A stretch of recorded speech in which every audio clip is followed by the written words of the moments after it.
اللہ کریم نے قرآن مجید میں فرمایا ہے کہ لَقَدْ مَنَّ اللَّهُ عَلَى الْمُؤْمِنِينَ إِذْ بَعَثَ فِيهِمْ رَسُولًا، فرمایا تحقیق اللہ نے مومنوں پر احسان فرمایا ہے کہ انہیں اپنا رسول عطا فرمایا ہے۔ اس کا صرف ترجمہ کبھی بندے کی سمجھ میں آ جائے نا تو سارا میلاد اس کی سمجھ میں آ جاتا ہے۔ صرف اس آیت کا آسان سادہ ترجمہ اگر سمجھ لیا جائے کہ رب کہتا ہے میں نے احسان کیا تم پر، تمہیں اپنا رسول دے دیا ہے۔ وہ دو عالم کی رحمت ہیں، وہ جہاں چاہتے وہیں رہتے، یہ تو ان کی مہربانی ہے کہ یہ عالم پسند آیا۔ نبی پاک صلی اللہ تعالیٰ علیہ وسلم ہمارے اوپر رب کا سب سے بڑا احسان ہے، اور اللہ تبارک و تعالیٰ نے سسکتی، تڑپتی، بے چین، پریشان، تکلیف میں مبتلا اپنی مخلوق پر رحم فرمایا اور رسول کریم عطا فرمائے۔ نبی پاک صلی اللہ تعالیٰ علیہ وسلم کی تشریف آوری نے ایک ایک ذرے پر احسان کیا، حضور سے ایک ایک نگر، ایک ایک پتا فیضیاب ہوا، لیکن بعض چیزیں ایسی ہیں جنہیں خصوصی طور پر سرکار نے نوازا، بعض معاملات پر خاص کرم نوازی حضور نے فرمائی۔ ایک اہم مسئلہ ہے عقیدے کا مسئلہ۔ جس بندے کا کوئی عقیدہ نہیں نہ ہوتا، کوئی نظریہ نہیں ہوتا، کوئی اس شخص کا خاص مزاج نہیں ہوتا سمجھنے والا، ماننے والا، وہ بندہ بھی بیچارہ کوئی زندگی کا لطف نہیں اٹھا پاتا۔ اس کا کوئی نظریہ ہی نہیں ہے، کوئی سوچ ہی نہیں ہے، کوئی اس کی فکر ہی نہیں ہے اس نے کس طرف جانا ہے۔ عقیدہ نہ ہو بندے کا، یعنی دنیا میں معاذ اللہ کچھ ایسے لوگ پائے جاتے ہیں جو سرے سے اللہ تعالیٰ کوئی نہیں مانتے، زندگی کیسے گزرے گی؟ وہ اپنی توجہات کا قبلہ کسے بنائیں گے؟ اور پھر دنیا میں کچھ لوگ ایسے گزرے جو کئی خداؤں کے قائل، کئی، اور پھر اہل عرب کا تو یہ حال کہ 360 بتوں کے سامنے جھکتے۔ مجھے بتائیے جس بندے کو یہی خبر نہ ہو میرا خالق اور مالک کون ہے، جس کو یہی پتہ نہ ہو کہ میرا رزق کہاں سے آتا ہے، میں نے مانگنا کہاں سے، جس سے یہ خبر ہی نہ ہو کہ میری دعاؤں کا رخ کس طرف ہونا چاہیے، اس کی بھی کوئی زندگی ہے؟ نبی پاک علیہ السلام نے سب سے بڑا احسان یہ فرمایا ہے کہ ہمیں عقیدہ توحید سکھایا ہے۔ حضور نے ہمیں ہر جگہ سے چھڑا کے رب کریم کی بارگاہ میں سجدہ کرنے کا حکم دیا ہے۔ عرب کے لوگ جو تھے وہ بڑی بڑی وہم کا شکار تھے، بڑی بڑی اوہام پرستی کا شکار تھے۔ یہ آج کل بھی وہم بہت زیادہ ہے نوجوانوں میں، یعنی کوئی فیصلہ پکا ہے ہی نہیں، کوئی پکی بات ہی نہیں کرتے، یہ کر لوں کہ نہ کروں، اگر آپ کہتے ہیں تو کر لیتا ہوں، ویسے اس میں فلانی کمزوری بھی ہے، اور اگر میں نے نہ کیا تو فلاں مشکل بھی ہے۔ بھئی جس بندے نے قوت فیصلہ ہی نہیں پائی، اس نے ارادہ ہی پکا نہیں کیا کہ اس نے کدھر جانا ہے، تو وہ سفر کیسے کرے گا؟ سفر تو اس بندے کا مکمل ہوتا ہے جو سفر شروع کرتا ہے۔ عرب کے لوگ بھی بڑے بڑے اوہام پرستی کا قائل تھے۔ وہ جب قربانیاں کرتے تھے تو ان کا گوشت لا کے کعبے کی دیواروں کے ساتھ ملا کرتے تھے، یہ قبولیت کی علامت ہے۔ سارے کپڑے اتار کے کعبے کا طواف کرتے تھے، جب احرام باندھ لیتے، حج عمرے کا ارادہ کرتے تو دروازوں سے داخل نہیں ہوتے تھے۔ وہ کہتے تھے کہ دروازے گناہگار ہیں اور ہم چونکہ اب نیک کام کر رہے ہیں لہذا اوپر سے ہو کے آئیں گے۔ رسول کریم علیہ السلام نے انہیں ان سارے وہموں سے، ساری پریشانیوں سے، ان ساری بدشگونیوں سے نکال کے کہا اللہ تمہارا مالک ہے، اللہ تمہارا محافظ ہے، ہوگا وہ جو رب چاہے گا۔ ذرا سی بات پہ سہم جانا، ذرا سی بات پہ ڈر جانا۔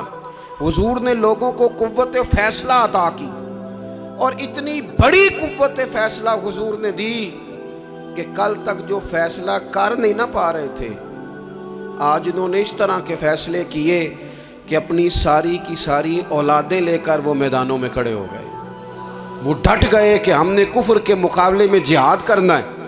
انہوں نے طے کر لیا کہ حق کیا ہے، سچ کیا ہے۔ نبی پاک علیہ الصلوۃ والسلام نے ہمیں عقیدہ توحید دیا اور وہ طے کر کے دیا ہے نبی پاک نے، سجدہ سوائے اللہ کے کسی کو جائز، اگر کوئی عبادت کی نیت سے کرتا ہے تو سجدہ کفر ہے، اور اگر تعظیم کی نیت سے کرتا ہے تو حرام ہے۔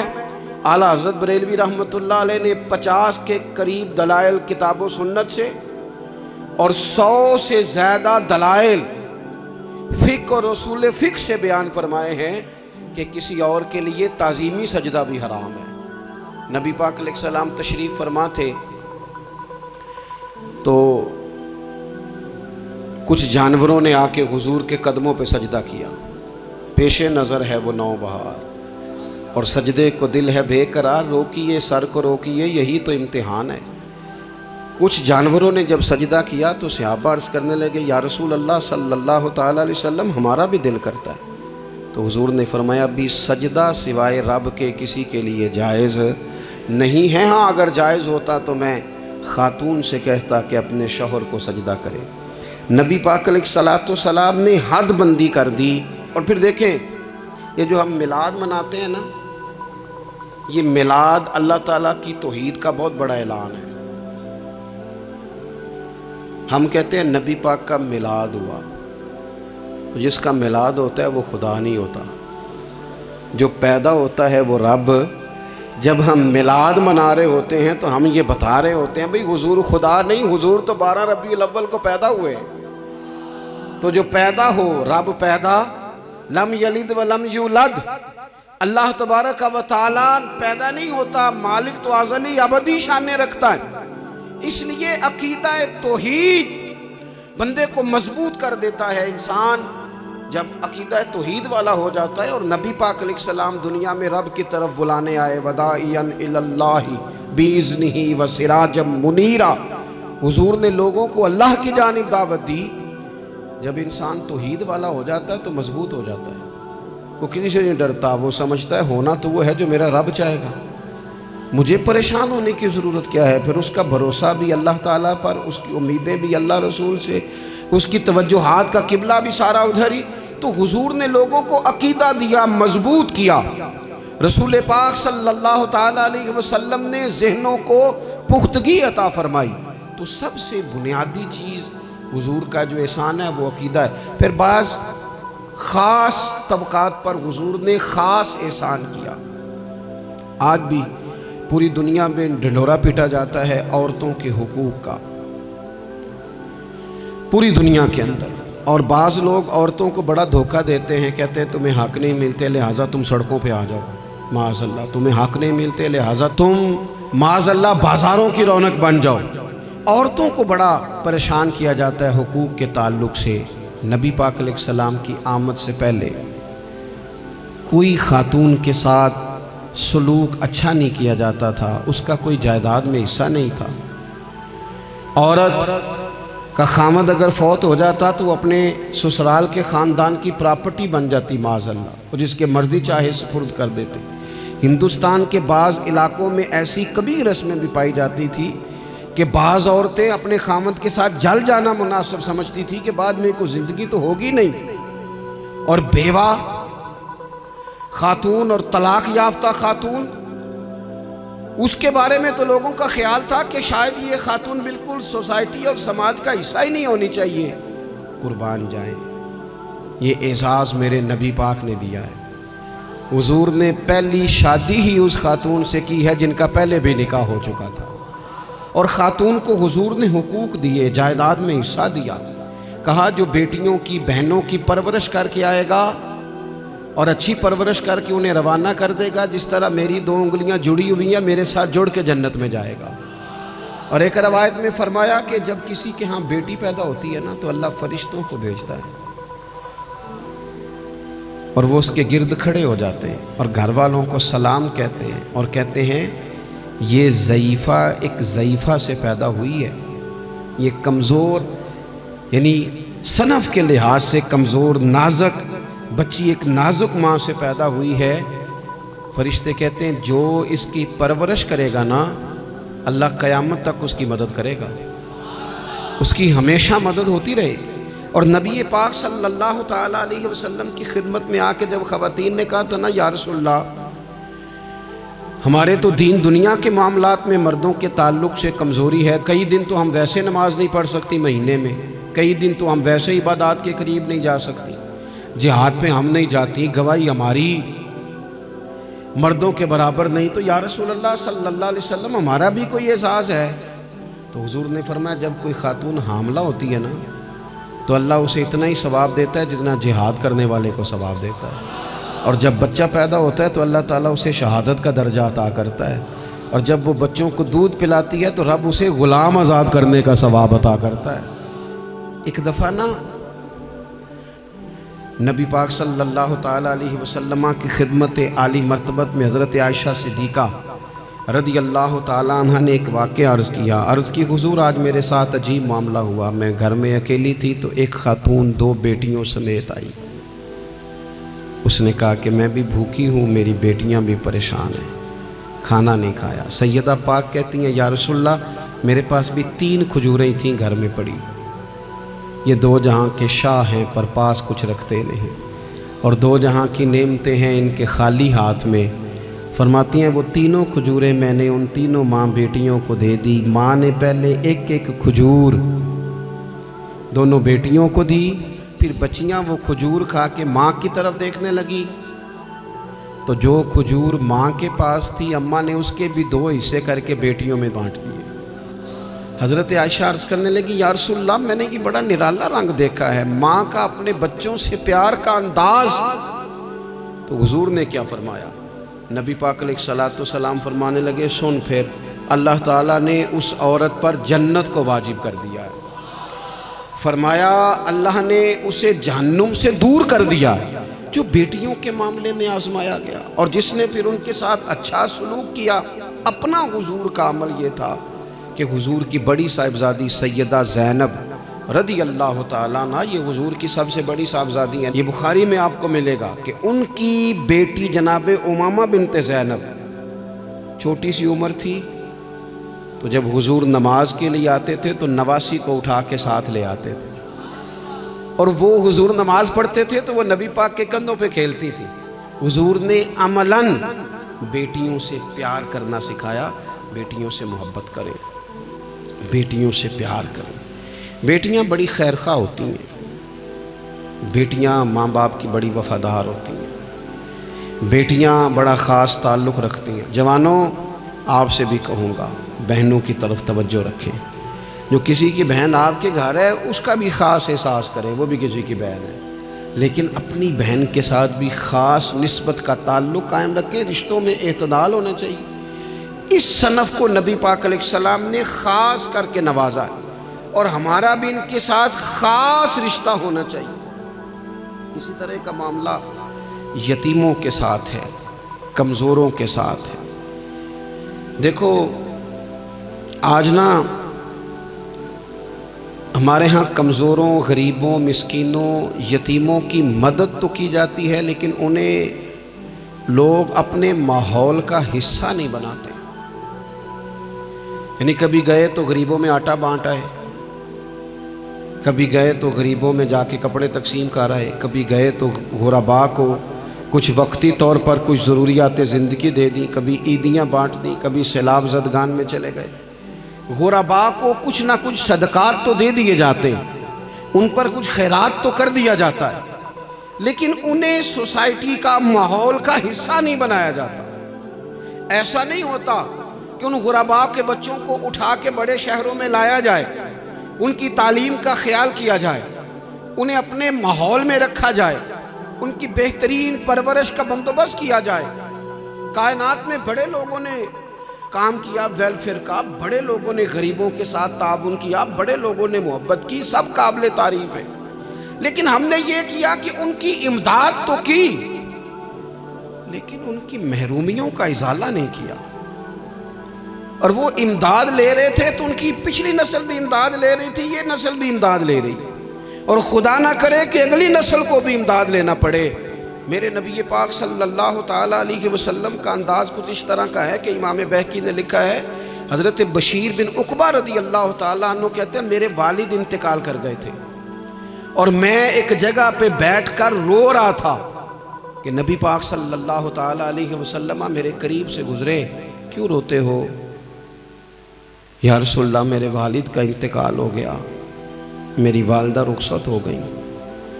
تو یہ ہمیں حضور نے سبق دیا ہے، یہ یتیموں غریبوں کا خیال رکھنے کا یہ بھی ایک نقطہ، یہ بھی انداز ہے۔ کائنات کا بڑے سے بڑا درد دل رکھنے والا بندہ یہاں تک نہیں جا سکتا جو میرے رسول کریم نے بیان فرمایا۔ کہتے ہیں نبی پاک علیہ السلام فرمانے لگے، بشیر بن عقبہ کیا تو اس بات پر راضی نہیں کہ میں تیرا باپ ہوں اور عائشہ تیری ماں ہو؟ آنا تجھے ہم شامل کر لیں اپنے گھرانے میں، آ جانا، مکمل تیرے معاملات کا خیال کیا جائے، تو آ جا۔ اتنا بڑا درجہ نبی پاک نے تو حضرت سلمان فارسی کے بارے میں بھی فرمایا کہ میں نے انہیں اپنی اہل بیت میں شامل کر لیا۔ رسول اللہ صلی اللہ تعالیٰ علیہ وسلم غرباء کے لیے، مساکین کے لیے، یتیموں کے لیے، ناداروں کے لیے جو خاص احسان بن کے آئے، وہ یہ والا لہجہ نہیں کہ ہم مطمئن ہو گئے کہ ٹھیک ہے ہم گئے تو تھے، اتنے پیکٹ بانٹ تو آئے، اتنا کچھ ہم نے دے تو دیا، فلانا کام کر تو لیا، اور ویسے وہ بھی کب تک کیا؟ جب تک خبریں تیز تھیں۔ ہمارے ملک میں سیلاب آیا، میڈیا نے خبر دی، شور ہوا، لوگوں نے بڑی کوشش کی، الحمدللہ بڑے اچھے جذبات کا اظہار کیا، ڈھیر سارے لوگ وہاں گئے۔ میں آپ سے پوچھتا ہوں کہ کیا سیلاب زدگان سارے اپنے اپنے گھروں میں چلے گئے؟ ان کے گھر بن گئے، لیکن ہمارے جذبے کیوں ٹھنڈے ہو گئے؟ اس لیے کہ خبریں ٹھنڈی ہو گئی۔ ہم تو چلتے ہیں ٹرینڈ کے ساتھ کہ آج کل ٹرینڈ کیا ہے، اگر خبر ادھر کی ہے تو ذوق ادھر کا ہے، خبر ادھر کی ہے تو ذوق ادھر کا ہے۔ دیر پا کام کرنا اور خاص جذبات پیدا کرنا ان لوگوں کے لیے۔ حضرت سیدنا عبداللہ بن ابی اوفا رضی اللہ تعالیٰ عنہ روایت کرتے ہیں، ایک یتیم بچہ آیا تھا، اس نے عرض کی حضور میری ماں بھی بھوکی ہے اور میری ایک ہمشیرہ ہے وہ بھی بھوکی ہے، اے روٹی دا دکھ نہ پوچھو، روٹی تے بندہ کھا جاندی دے۔ یہ جو بھوک ہوتی ہے نا، بھوک، بہت سارے لوگ نا، میں ایک شادی میں تھا تو وہاں ایک دو لوگ کھانا کھا رہے تھے، تو بعض لوگ انہیں دیکھ دیکھ کے مذاق کر رہے تھے، ویڈیو بنا رہے تھے، کہتے دیکھو کھانا ہی نہیں آتا، کیا انداز ہے، سارا ان کا منہ جو ہے وہ کھانے سے بھر گیا، ہاتھ دیکھو کہاں تک ان کے لتھڑ گئے، کیا انداز ہے۔ تو میں نے کہا تم ان کے کپڑے بھی تو دیکھو نا، انداز، بیٹھنا اٹھنا، کپڑے پہننا، یہ غریبی کا پتہ دیتے ہیں۔ بھوک جب تیز لگی ہو پھر کھانے کے آداب لوگوں کو یاد نہیں رہتے۔ غربت نے میرے بچوں کو تہذیب سکھا دی، اب وہ سہمے ہوئے رہتے ہیں، شرارت نہیں کرتے۔ وہ عزیز، ہوتا یہ ہے کہ جب انسان کو بھوک شدید لگی ہو نا، پھر اسے ڈاکٹر کی ہدایات نہیں یاد رہتی، پھر تو پیٹ کی آگ بجھانے کو لوگ دوڑتے ہیں۔ تو کہتے اس بچے نے آ کے عرض کی، یا رسول اللہ صلی اللہ تعالیٰ علیہ وسلم ماں بھی بھوکی ہے، بہن بھی بھوکی ہے۔ حضور نے نا اسے 21 کھجوریں عطا فرمائیں، فرمایا 7 تیری، 7 تیری بہن کی، 7 تیری والدہ کی۔ اور یہ حضور نے 21 کھجوریں دی ہیں، یہ نبی پاک نے 21 دی ہیں، ہاں یہ حضور نے 21 دی، اور حضور تو اشارہ بھی کر دینا تو پھر روٹی ساری زندگی ختم نہیں ہوتی۔ وہ حضرت ابو ہریرہ کو بھی ملی تھی، فرماتے ہیں میں کئی سال کھاتا رہا، 1 کلو کھجوریں تھی پر ختم ہی نہیں ہوئی۔ 21 کھجوریں حضور نے دیں۔ حضرت معاذ بن جبل رضی اللہ تعالیٰ عنہ اٹھے اور دوڑ کے جا کے نا اس یتیم کے سر پہ ہاتھ پھیرا اور کہنے لگے، پتر اللہ تجھے اپنے والد کا جانشین بنائے۔ تو حضور فرمانے لگے، معاذ یہ تم نے کیا کیا؟ عرض کی حضور اس بچے کی بات سن کے میرا دل بھر آیا ہے، محبت نے انگڑائی لی ہے تو میں نے یتیم کے سر پہ ہاتھ پھیرا ہے۔ یہ دیکھو حضور کا رشتہ۔ نبی کریم فرمانے لگے، سن پھر جس نے کسی یتیم کے سر پر محبت سے ہاتھ ہی پھیر دیا نا، تو اللہ ہر بال کے بدلے اسے ایک نیکی بھی عطا کرے گا، ایک گناہ بھی معاف کرے گا، اور ایک درجہ بھی بلند فرمائے گا۔ چلو ہاتھ ہی پھیر دیا، تو نے کچھ تو کیا یتیم کے ساتھ، تیرا کوئی تو اس سے رشتہ ہوا۔ اور تیسرا طبقہ ہے غلاموں کا۔ مسکینوں کا، غریبوں کا۔ میں اور آپ اس ملک میں رہتے ہیں جہاں کچھ لوگوں کو کھانا بھی نہیں وقت پہ ملتا، اور کچھ لوگ 5 لاکھ روپیہ گاڑی کا اس لیے اضافی دے دیتے ہیں کہ مجھے ذرا نا نیو ماڈل جلدی چاہیے۔ یعنی ایک طرف ملک کی حالت یہ ہے کہ بعض لوگوں کے پاس پیسے نہیں ہیں کہ بچوں کی فیس بھر سکے، لیکن دوسری طرف حال یہ ہے کہ نئے ماڈل کا موبائل اگر مارکیٹ میں آتا ہے تو وہ ختم ہو جاتا ہے، ملتا ہی نہیں، وہ شارٹ ہو جاتا ہے۔ کچھ لوگوں نے اس طرح کیا ہے کہ انہوں نے یہ سمجھا ہے کہ دولت شاید موج کرنے کے لیے ہمیں دی گئی ہے، ہم طرح طرح کے کھانے کھائیں، طرح طرح سے چیزیں اوڑیں، طرح طرح کے معاملات کریں۔ انہوں نے یہ طے کر لیا ہے۔ اس کا نقصان کیا ہوا ہے؟ اس کا نقصان یہ ہوا ہے کہ کچھ لوگ غربت کی سطح سے نیچے آ گئے ہیں بیچارے۔ نبی پاک کا جو احسان ان غریب لوگوں پر ہے، حضور علیہ السلام کے پاس نا حضرت عبداللہ ابن عمر روایت کرتے ہیں اور طبرانی میں موجود ہے، حضور کے پاس نا 10 دینار تھے۔ ہمارے پاس بھی پیسے ہوتے ہیں نا، لیکن وہ کچھ ہوتے ہیں ہمارے کھانا کھانے کے لیے، کچھ ہوتے ہیں آئس کریم کھانے کے لیے، کچھ اس لیے ہوتے ہیں کہ آج میری مرضی دا نہیں پکا، لہٰذا میں نے، ہمارے ایک دوست ہیں وہ کہتے ہیں کہ آج کل یہ ماحول بن گیا ہے کہ بچے اگر کہتے ہیں نا کھانا میری مرضی کا نہیں تو اماں کہتی ہے جا تو برگر کھا لے۔ کہتے ہیں ہمارے دور میں یوں نہیں ہوتا تھا، اگر ہم کہتے تھے نا کھانا میری مرضی کا نہیں تو پھر ہمیں ڈبل چیز کھانے کو ملتی تھی، ایک مار بھی کھانا پڑتی تھی اور وہ کھانا بھی کھانا پڑتا تھا۔ اور پھر کچھ پیسہ لوگوں نے صرف اس لیے سنبھال کے رکھا ہوا ہے کہ جو اضافی چیزیں ہیں نا، اضافی، میرا ویسے تجربہ نہیں ہے اور نہ میں نے زیادہ گہرائی سے دیکھا ہے، بس مجھے بتایا گیا ہے، اور پتہ نہیں اب بات درست ہے کہ نہیں، مجھے بتایا گیا ہے کہ پہلے لڑکیاں بیوٹی پارلر جاتی تھی، اب سنا ہے لڑکے بھی جاتے ہیں۔ اب خدا جانے یہ بات سچ ہے کہ غلط ہے۔ یہ جو اضافی اخراجات ہیں نا، یہ اگر ہم تھوڑے سمیٹ لیں، یعنی مولا علی شیر خدا کرم اللہ تعالی وجہہ الکریم مزدوری کر کے نکلے تو 2 کلو کھجوریں تھیں، حضور بس فرمانے لگے 1 کلو میرے بچے کھائیں گے اور کلو مدینے کے غریب بچے کھائیں گے، یعنی کل 2 کلو ظاہری طور پر کھجوریں ہیں، اس میں بھی دوسروں کا حصہ۔ ہمارے پاس جو مال آتا ہے اگر تھوڑا سا نا ہم اسے یہ نہ سمجھ لیں کہ میرا ہی حق ہے، کسی کو اس میں سے ایک لقمہ بھی نہیں ملنا چاہیے، اگر ہم تھوڑا سا نا دل کشادہ کریں تو 3 لوگوں کا کھانا 4 بھی کھا سکتے ہیں، 4 کا کھانا 5 بھی کھا سکتے ہیں، 6 کا کھانا 7 کا کھانا 10 بھی کھا سکتے ہیں۔ شرط یہ ہے کہ دل کشادہ ہو، دل دریات سمندروں ڈونگے کون دلاں دیا جانے، تھوڑی سی نا کشادگی پیدا کی جائے۔ حضرت عبداللہ ابن عمر کہتے ہیں نبی کریم علیہ السلام کے پاس نا 10 دینار تھے، ویسے تو کائنات ہی میرے نبی کی مٹھی میں ہے، لیکن ظاہری طور پر 10 دینار تھے۔ حضور ایک دکان پہ گئے، 4 دینار کا حضور نے ایک جوڑا خریدا، کپڑے خریدے، وہ قمیض حضور نے پہنی، ایک انصاری آگے بڑھ کے عرض کرنے لگے حضور میرا بڑا دل کر رہا ہے، یہ مجھے نہیں دے دیتے آپ؟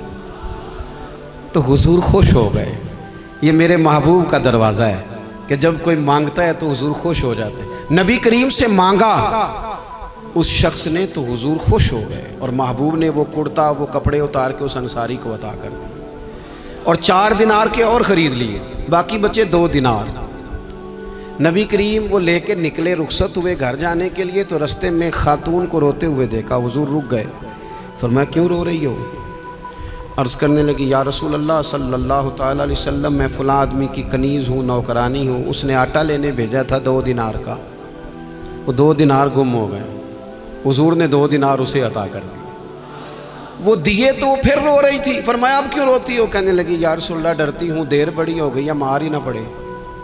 تو حضور نے فرمایا چل نہ، میں تیرے ساتھ چلتا ہوں۔ حضور ان کے گھر گئے، وہ اہل ایمان کا گھر تھا جن کی وہ کنیز تھی، جا کے کہا السلام علیکم، اندر سے جواب ہی نہیں آیا، پھر فرمایا السلام علیکم، کوئی جواب ہی نہیں آیا۔ محبوب کا طریقہ مبارکہ تھا 3 دفعہ دستک، پھر واپسی، تیسری دفعہ کہا السلام علیکم تو وہ سارے بول پڑے وعلیکم السلام یا رسول اللہ، حضور ماں باپ قربان۔ حضور فرمانے لگے میں نے پہلے بھی 2 دفعہ سلام لیا، بولا کوئی نہیں، کہ یا رسول اللہ اپنے نصیب تھے نا کہ ہم پہ سلامتیاں بھیج کون رہا، ہم نے سوچا ذرا 3 دفعہ مل جائے سلامتی، ذرا مل جائے نا، حضور سلامتی بھیج رہے ہیں تو آتی رہے نا۔ تو محبوب کریم علیہ السلام فرمانے لگے یہ تمہاری کنیز وہاں کھڑی رو رہی تھی، اس بیچاری کے 2 دینار گم ہو گئے تھے، اسے دوبارہ سامان لاتے کچھ دیر ہو گئی، اس پر سختی نہ کرنا، مارنا نہ۔ غلام کہنے لگے حضور اس خاتون کے قربان جائیں جو ہمارے کریم رسول کو ہم جیسے غریبوں کے گھر تک لے آئی ہے، مارنا کیا، ہم اسے آزاد کرتے ہیں، یہ آزاد ہے اللہ کی رضا کے لیے۔ یہ دیکھو یہ میرے نبی پاک کا انداز ہے۔ حضور نکلے تو جناب عبداللہ ابن عمر فرماتے ہیں رسول کریم فرمانے لگے شکر ہے اللہ تعالیٰ کا، 10 دینار تھے، ایک انصاری نے بھی قمیض پہن لی، میں نے بھی قمیض پہن لی، اور رب نے کنیز کو آزاد بھی فرما دیا۔ یہ انداز ہمیں نبی کریم نے دیا ہے کہ ہم اپنے دولتوں میں، اللہ کی عطاؤں میں غرباء کو، قریبیوں کو، رشتہ داروں کو، بہن بھائیوں کو تھوڑا شریک کر لیں، تاکہ وہ جو آسودگی اللہ نے ہمیں دی ہے اس میں سے دوسروں کو بھی کچھ نفع ملے۔ اور ایک بات آخر میں آپ کی خدمت میں یہ عرض کرنی ہے کہ جو زیر دست لوگ ہوتے ہیں نا، غلام، ملازم، نوکر، آپ اپنی زندگی کے مسائل دیکھ لیں، جن لوگوں کے پاس لاکھوں آتا ہے کبھی ہزاروں آنے لگ جائے تو وہ پریشان ہو جاتے ہیں، تو جن کے پاس صرف سینکڑوں ہوتے ہیں، تو ایسا تو نہیں کہ آپ ہی ٹینشن میں ہیں اور آپ ہی کو غصہ آتا ہے، وہ بیچارہ کبھی نوکر بھی تو ٹینشن میں ہو سکتا ہے نا، ملازم کو بھی تو کبھی ٹینشن ہوتی ہے نا، اس کے ساتھ بھی تو مسائل وابستہ ہے نا۔ حضرت سیدنا ابو مسعود انصاری رضی اللہ تعالیٰ عنہ بیان کرتے ہیں کہ مجھے اپنے غلام پہ غصہ آیا تو میں اسے مار رہا تھا، نبی کریم تشریف لے آئے، حضور نے ایک جملہ کہا تو میں رو پڑا۔ حضور فرمانے لگے جتنا اختیار تجھے اس پر حاصل ہے نا، اس سے کہیں بڑھ کر رب کو تیرے اوپر اختیار حاصل ہے، لہٰذا اللہ سے ڈر، اس کے معاملے میں اللہ سے ڈر۔ اور پھر حضور تو صرف غلام نہیں، جانوروں کے حق تک کا خیال فرماتے۔ ایک جگہ تشریف لے گئے تو اونٹ آپ کے پیروں پہ سر رکھ کے رویا، نبی کریم نے اس کی پشت پہ ہاتھ پھیرا، فرمایا اس کے مالک کو بلاؤ نا۔ جب وہ آیا تو کیا ارشاد فرمایا؟ فرمایا تو اس کے معاملے میں اللہ سے نہیں ڈرتا، اس نے شکایت کی ہے کہ تو اس کی طاقت سے زیادہ بوجھ ڈالتا ہے، چارہ اور پانی بھی وقت پر نہیں دیتا۔ یہ حضور کے احسانات ہیں، ہمیں ان احسانات کا خاص خیال رکھنا چاہیے۔ اور یہ جو ایام ہے عید میلاد النبی کے، ان ایام میں بالخصوص ہمیں غریبوں کے ساتھ، یتیموں کے ساتھ، بیواؤں کے ساتھ، مساکین کے ساتھ، لاچاروں کے ساتھ اس لحاظ سے زیادہ مدد کرنی چاہیے کہ میرے رسول پاک انہی کے لیے تو زیادہ رحمت بن کے آئے، انہی کا تو محبوب نے خیال زیادہ فرمایا، انہی کے بارے میں تو ہمیں تلقین زیادہ فرمائی۔ وہ اپنے پرائے کا غم کھانے والا، مرادیں غریبوں کی بر لانے والا، مصیبت میں غیروں کے کام آنے والا، وہ نبیوں میں رحمت لقب پانے والا۔ تو نبی پاک علیہ السلام کے غلاموں، یہ ہمیں سیکھنا ہے، اس پر ہمیں عمل کرنا ہے۔ اللہ کریم کی بارگاہ میں دعا ہے اللہ ہماری حاضری کو قبول فرمائے۔ آخر دعوانا ان الحمدللہ۔